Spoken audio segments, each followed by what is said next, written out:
So here you can see a larger prairie pothole, and you can see that there's a huge variety of ducks. There's hundreds of ducks in this pond. So they're extremely important habitats for different wildlife. You can see that it has a good wetland fringe of all sorts of aquatic vegetation. One of the problems is you can see there's oil extraction in the background, and agriculture is going as close as it can to that aquatic feature. And so one of the things you want to do is try to put some sort of a buffer around that. Here you can see a prairie pothole that's going through a little bit of a wet area, and this white stuff is very salty, and you can see that the area has been run with cows, and some of the groundwater is very salty, but you can see that there's still ducks that are using these areas, and some of the species that are in here are very salt tolerant. Especially these little red guys down here are very salt tolerant plants. So just working with those different species to restore this type of an area. And if you were trying to restore it, you'd probably try to keep the cows out of the water so that it would be healthier.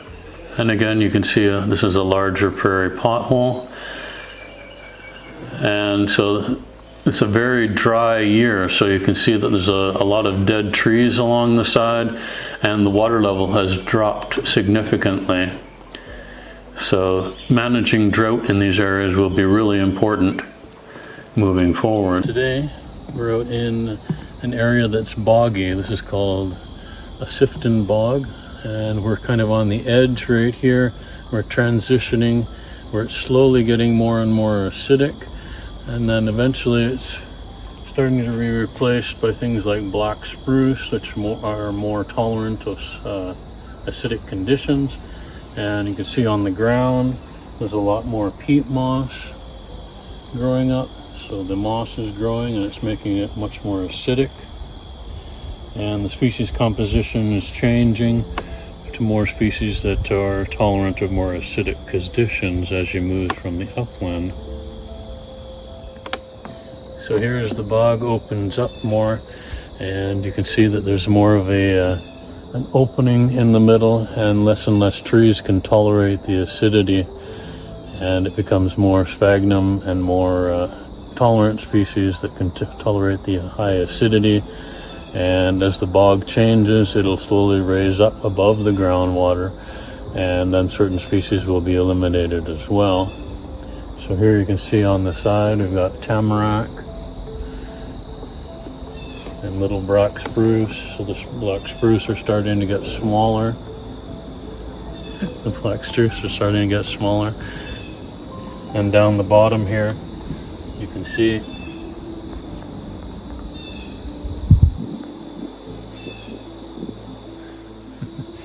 down the bottom here, you can see we have a lot of sphagnum moss. And so it's actually floating on top of the water. If you stand on that, you can actually spring up and down because it's floating. And over time it's building up and it's moving further and further away from the water, and eventually different species that can only tolerate, like here we have three-way sedge, and down here you have some cranberry. So different species that can tolerate these very acidic, low nutrient environments. And we'll probably find some pitcher plants and sundews and different things like that throughout here. So we can take a look at that. So this is actually a very unique environment because we're in the middle of the city of London. And so they've protected this bog area because it's a very significant and unusual habitat that you find in southern Ontario. And you can see the edge around here, the trees, they slowly go up. They get small towards the pond, and then they're slowly getting taller and taller, and closer to the edge you've got your black spruce and your tamarack, which can tolerate the more acidic conditions. And then as you get further back, you start getting in your white birch and your different poplars that can tolerate a little more acidity. And then further back in, you start getting your maples and things like that that can't tolerate it being as acidic. And here this bog is still open. It's got a small open area in the middle still. And you can see things like water shield and the three-way sedge out here. And there's all sorts of things like muskrats and dragonflies that are using this. And there's water lilies further out. And then as you get onto the shoreline, you can see it's building up. It has this peat moss and all that's floating there. So if you stood on there, you slowly sink down. It's very spongy. And then gradually you're transitioning into your shrubs. A little bit of different species there. So this is leatherleaf. It's a bog-dependent species. And this reddish flower here is a hypericum, a St. John's wort that's specific for low nutrient and more acidic environments. And you can see down here that the water's still got some coontail, some floating leaf species in there, some virgin species. This bog was initially formed after the last glaciation, so there's a bit of a depression in the rock, and then over time it's filled in with this peat moss, the sphagnum moss, and over time this was a bit of a lake, and then over time slowly the moss has slowly been growing in and in towards the center, and it's changing the habitat. So it's got a very organic soil because it's acidic, and so it's not breaking down very quickly, and the peat moss is just accumulating over time because it's a very acidic environment, and so it dies and breaks down and then gradually is building up.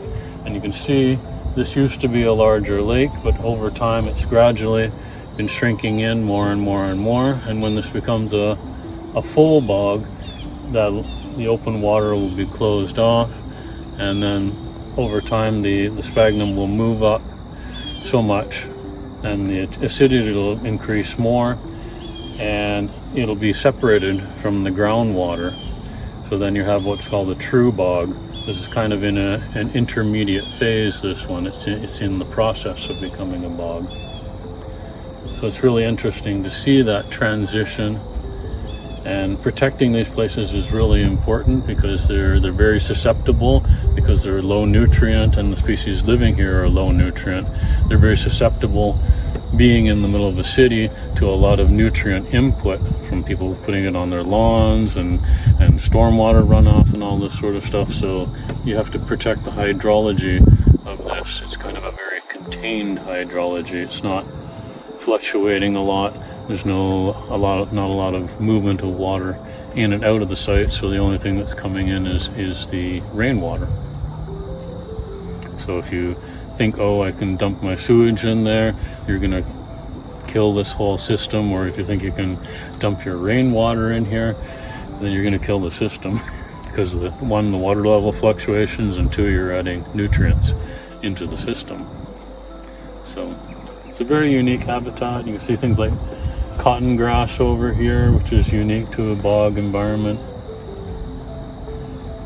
And there's all sorts of little things that are harder to see out here, like pitcher plants and sundews, things that have to capture insects so that they can get their nutrients, because it's so low nutrient here.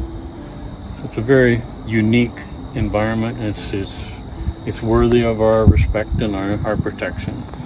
So just creating is part of the mosaic of our earth, having all these different little unique ecosystems, and that's why we have so much biodiversity on the planet, and we have to protect each of these unique systems so that they thrive alongside of us.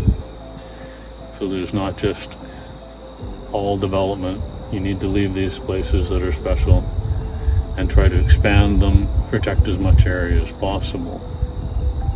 This is a low nutrient marsh that I'm standing beside, and you can see it extends for a long distance, and the shoreline is over there, and it opens up into a lake system. But this is very shallow and very low, and you can see that there's up and down, so there's areas of water here and there, and there's variation in the vegetation throughout the whole area.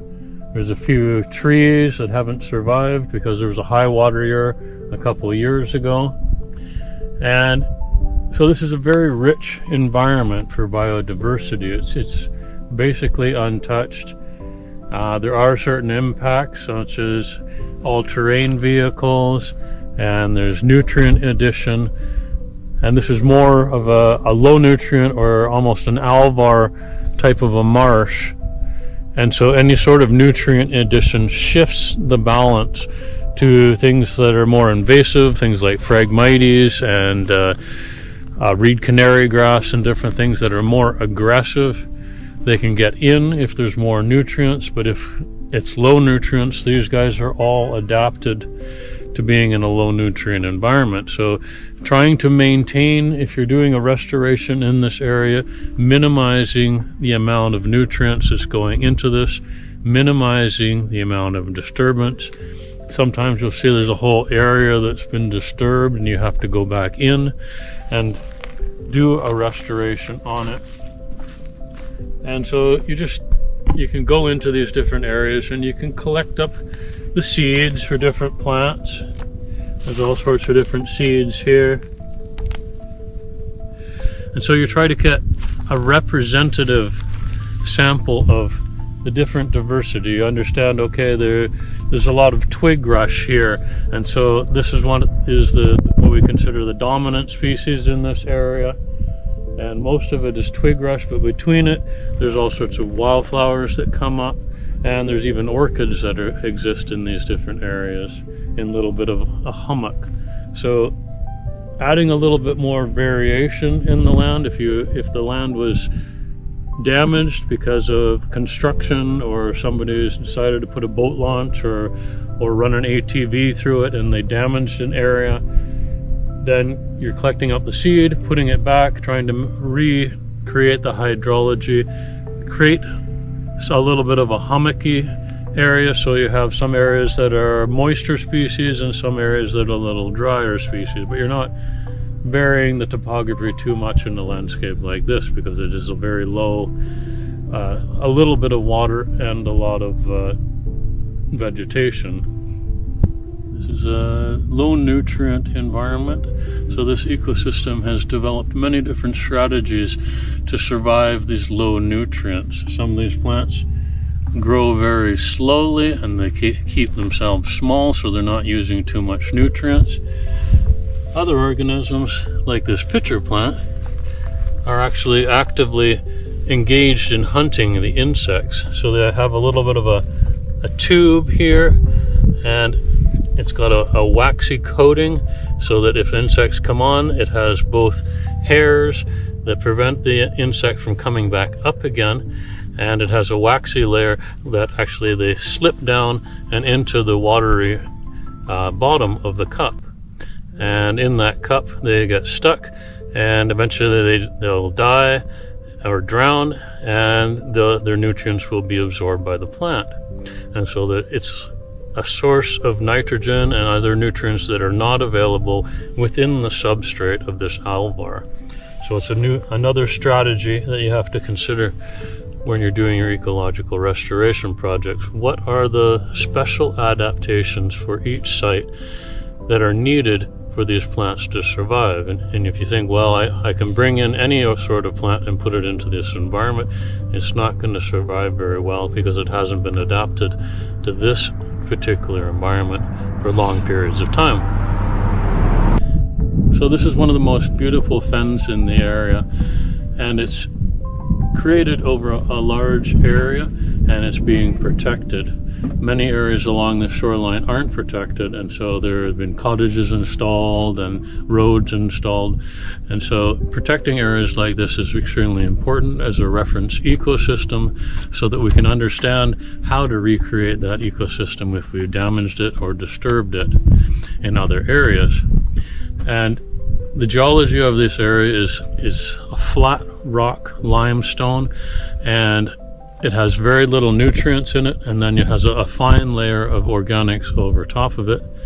And it also has because it's connected to the lake, whenever the lake moves up, the groundwater here moves up as well. So the other year when we were here, this whole area was flooded up and there wasn't as much vegetation, and now the water is down enough that the vegetation has come back and is really flourishing. And you can see there's different areas within here. There's little pockets of open water. There's areas that have thick vegetation. There's areas on the other side here that have shrubs and trees growing up over here. And there's also species that are really adapted, like the pitcher plant, that are really adapted to this ecosystem. And there's all sorts of different organisms that exist here. There's all sorts of dragonflies and different fly species. And there's, of course, because you have all these different insect species, then you've got lots of frogs, and you've got lots of snakes, and you've got lots of birds. So once you've created the right conditions, and this, as a reference ecosystem, you want to see, there's a lot of biodiversity here, and it's really exciting to see, like pitcher plants and a lot of different species that you don't regularly see in other habitats.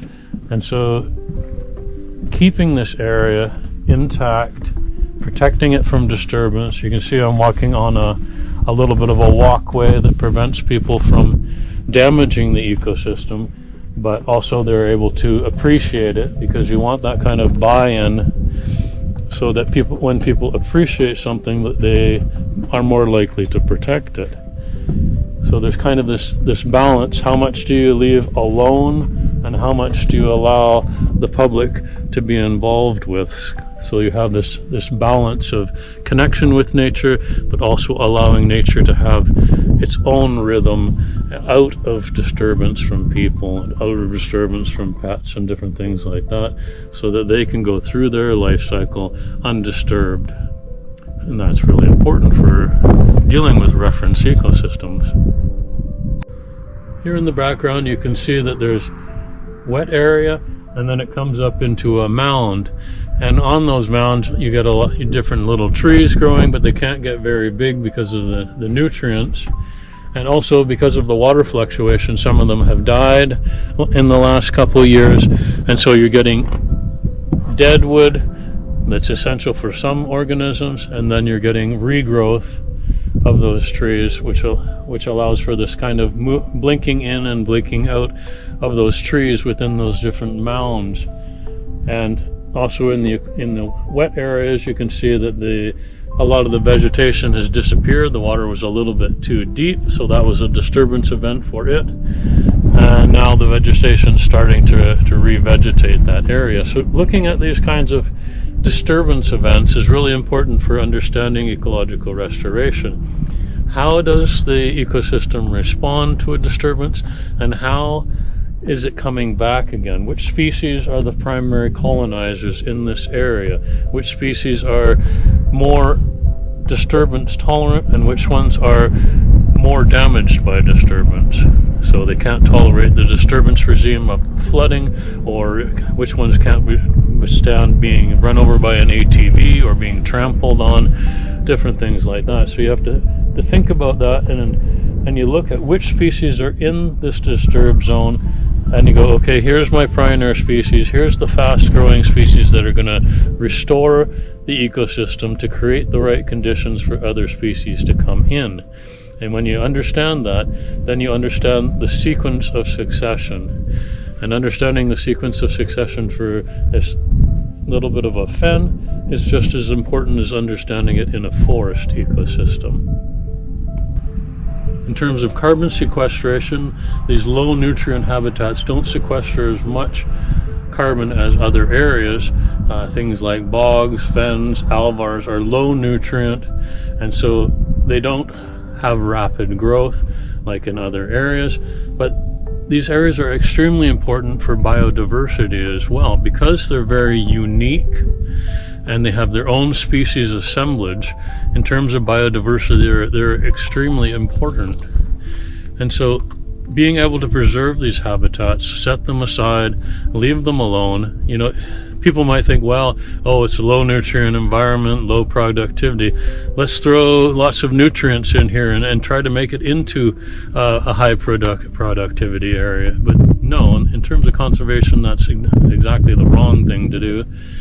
These low nutrient environments have very specialized species that need the low nutrient conditions, and you need to, in terms of management, keep those nutrients out and maintain the hydrology of the area so it has this water level fluctuation that goes up and down, minimizing the amount of nutrients coming in, minimizing the amount of disturbance.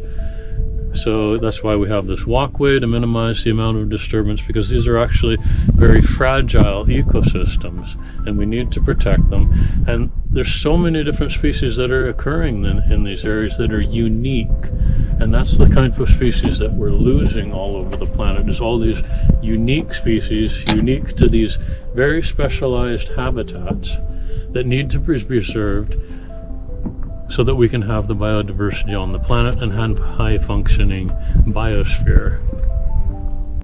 When you're doing an ecological restoration project in areas with low nutrients, or even places like the tundra, the plants grow very slow, so you need to have a lot of patience and understanding.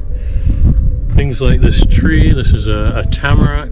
It's growing in low nutrient conditions. You can find them in bogs, you can find them in fens, and you can find them up in the boreal and the tundra. So a tree like this is only so tall, but it's taken many years. If you do a dendrology, which is looking at the growth rings within the tree, you'll find that it has very small growth rings, meaning it takes many years for this tree to grow. This tree could even be 100 years old because of the low nutrient conditions. It's taking so long to grow, and things like the white cedar back here as well, they're growing very slowly, and then you get a flood year last year and you get this top growth die back. And also there's only so much nutrients in here, so it can only support so much of that tree and that green matter. So just taking these different things into consideration when you're doing your restoration project. You need a lot of patience if you're trying to repair damaged ecosystems.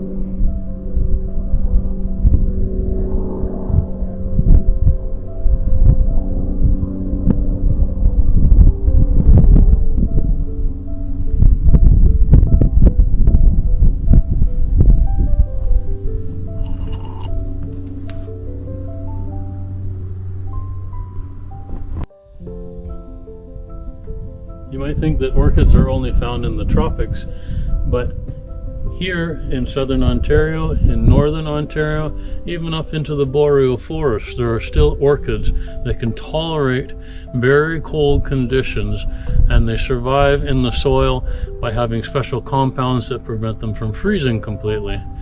So just understanding that there's a diversity happening, not just in the tropics, but in the temperate regions as well. There's less diversity here, but there's still diversity, and we need to protect that, and we need to understand how to restore that. As always, the main challenge in ecosystems is humans. And here you can see beside this roadway, they've dug a ditch, and so it's disturbed the ecosystem. And then you can see somebody's run through here with an ATV and damaged the fen as well. So it's these human interactions with ecosystems that are the major problem that's causing the degradation. So you're trying your best to limit the damage that's being caused by humans. You know, we've got pesticides, fertilizers, ATVs, people just trampling, running dogs, things like that are impacting the ecosystem, and we need to work in many different ways to limit the impact. This is an example of a marsh ecosystem. It's beside a roadway, so one of the things you need to consider is hydrology. So how is that road impacting the hydrology of this marsh ecosystem? You can see there's a lot of cattails, but there's also a good mixture of sedges and rushes down below as well. But in the background you can see how tall the Phragmites is. It's almost double the size of the cattails. And this is one of the competitive advantages that it has, because it's growing up so tall that it smothers out all the cattails and it smothers out all the other vegetation, and when it grows rapidly and it becomes a monoculture, so no other species can exist below it because it's so dense, the shade. And so you need to really consider it when you're doing your wetland restoration. What sort of invasive species are going to be a problem, and how are you going to manage that species? Are you going to go in there and pull it out, or is there some sort of chemical treatment you need to do, or just with Phragmites, usually I just cut it down low, so one, it's not producing the seed head, and two, it can't have the nutrient reserves. On this side over here, you can see there's more trees and shrubs, and that's what we would call more of a swamp forest. And roughly when we get about 50% woody species in an area, we consider that swamp. So in this area, it's a little more open, and it's considered marsh. But as you start getting more and more tree species, we start transitioning. It's kind of an ecotone into a swamp ecosystem. And as it moves further towards the edge, it gets drier and drier. And so then you're getting more upland species. So understanding these different transitions, okay, it's a little bit moister here, a little bit drier on the edges, and then dry as it's moving back. In terms of carbon sequestration, marshes produce a lot of carbon. They have all sorts of water, so they don't have to worry about water, and they have lots of sun because it's very open. There's not a lot of trees here, so this vegetation grows very quickly, and you get a lot of biomass production, and then it's settling down to the ground as it dies in the winter time, and then it goes through a period of anoxia. So the microorganisms aren't able to break it down if it's in a low oxygen environment, and so it's accumulating a lot of carbon in these areas very rapidly. Animal species, marshes have a considerable amount of biodiversity. You have all this biomass production, and then you have all your insects, and you have all your birds, you have your dragonflies, all these different things associated with a marsh ecosystem. So it's extremely rich and a really important ecosystem to be protecting and restoring. For instance, this typha cattail species, the different organisms can eat almost every part of this plant. They use the fluff for their nesting, and the seeds they can eat, but also the vegetation when it's young they can eat. The roots have a lot of carbon or a lot of starch storage in the ground, and so muskrats and different organisms eat those carbohydrates, and humans can even eat this, and it's an excellent source of food. Over here you can see it's swamp forest, and so it's a larger mix of different tree species mixed together, and we're a little bit higher up here, but as you go out it gets more and more moist, and so you get lower and lower trees, and eventually it'll turn into a marsh. So the trees can't survive very well in these areas. Certain species have adaptations so that they can survive, but then other species will grow into an area in a low water year, and then if there's a high water year they'll actually die. So just recognizing these changes in the habitat that's happening, it's what we call a dynamic equilibrium. It's constantly changing over time. So you got the trees growing up for a period of time, and then it gets moister. Maybe a beaver blocks the river, and there's more moisture in the area for a while, and then the beaver dam blows out, and you get a drier time. So this dynamic equilibrium is always changing all the time. One year you're getting some species, other years you're getting other species. So it's extremely important to have high biodiversity in your plantings, in your ecological restoration sites, so that you can have that natural fluctuation, and when one species is not there, you have another species that's available to fill in that spot. So compared to the fen that we were just in, the swamp and the marsh that are here have a lot more nutrients, and so the fen had very little nutrients, but this is producing a lot of biomass very quickly in the marsh and the swamp environment.